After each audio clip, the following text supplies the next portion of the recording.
Hey folks, Chris from Maple Street Guitars in Atlanta, Georgia here, and today we're taking a look at two very cool Archtops that we found come into the store very recently.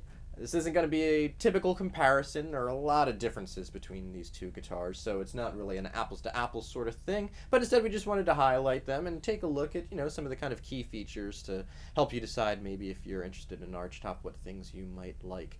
These are two classics in the Archtop realm, both funnily enough from 1981. We have an L5 CES here, classic Gibson, and then we also have a Guild X500 here. So we're going to take a look in terms of what make these two guitars tick, of course, and take a listen. So I'm not much of a jazz player. Should have brushed up on my jazz playing before doing this video, and I certainly would have if I known that I was doing this video today, but nonetheless I'm going to do what I can to kind of show what these guitars offer. So first up we have the Gibson L5 CES, and this is, I think, without a doubt one of the most important electric guitars of all time. Certainly the L5, the kind of predecessor to the L5 CES, one of the most important guitars of all time. The L5 was originally just a straight acoustic archtop and was kind of the pinnacle of what Gibson made when they first introduced it. It was the first guitar with F-holes, of course. So this version, electrified, we have Gibson humbuckers, which is something that came to the L5 in, I believe, 1958. And of course, all your standard Gibson electronics affair. We have individual volume and tone controls for each pickup and a three-way toggle switch. But with this guitar, it's notable for still really kind of being an acoustic guitar, first and foremost.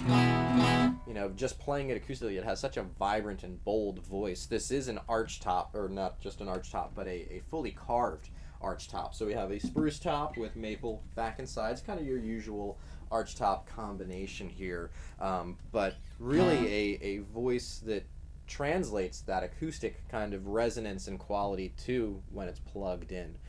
With this guitar, as well as the Guild, we are looking at the same kind of overall body dimensions. It's a 17-inch lower bout on both guitars, so size-wise they're pretty similar, and we have the same scale length of 24 3/4, but that kind of carved, solid wood construction of this guitar is definitely one of the things that really kind of sets it apart. So let's take a listen to how it sounds.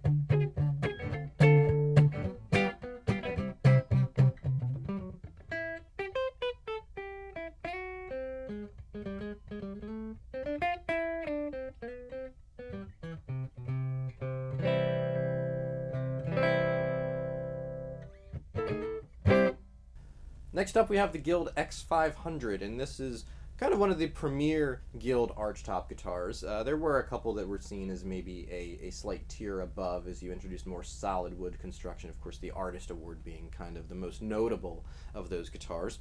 But with this one we have an all laminate body, laminate spruce top with laminate maple back and sides, again kind of that traditional archtop thing. Guild HB1 humbuckers here, which have a pretty cool sound.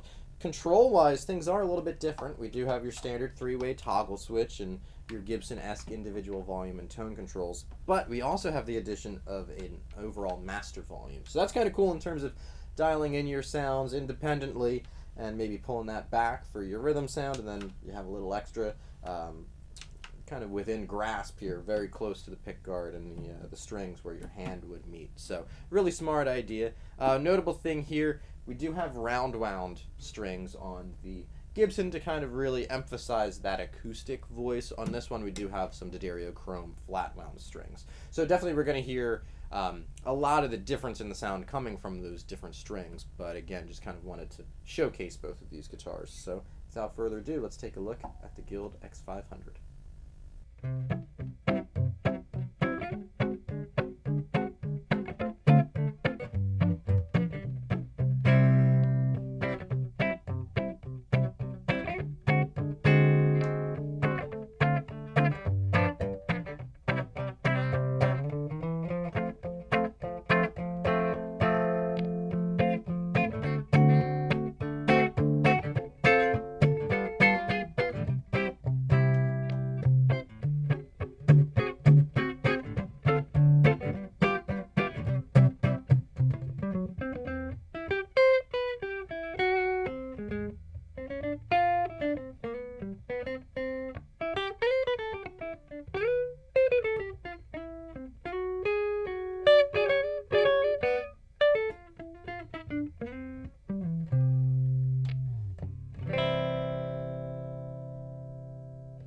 Now that we've heard both of them individually, let's take a listen to how they sound back to back. Of course, we have, like I said, some notable differences there, but we'll definitely kind of hear how these two guitars compare. I should mention, for all of today's playing, I'm plugged into a Fender Tonemaster Deluxe Reverb. This is the blonde edition with the Celestion speaker to give it a little bit more of that punchy kind of mid-range forward sound as opposed to the standard deluxe. But otherwise, I'm going to butcher some more jazz standards, so be kind to the comments below, but let's keep listening to these two fantastic Archtops.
So that does it for today's look at these two incredible Archtop guitars. I hope you enjoyed it, and I hope that I didn't butcher those songs too badly.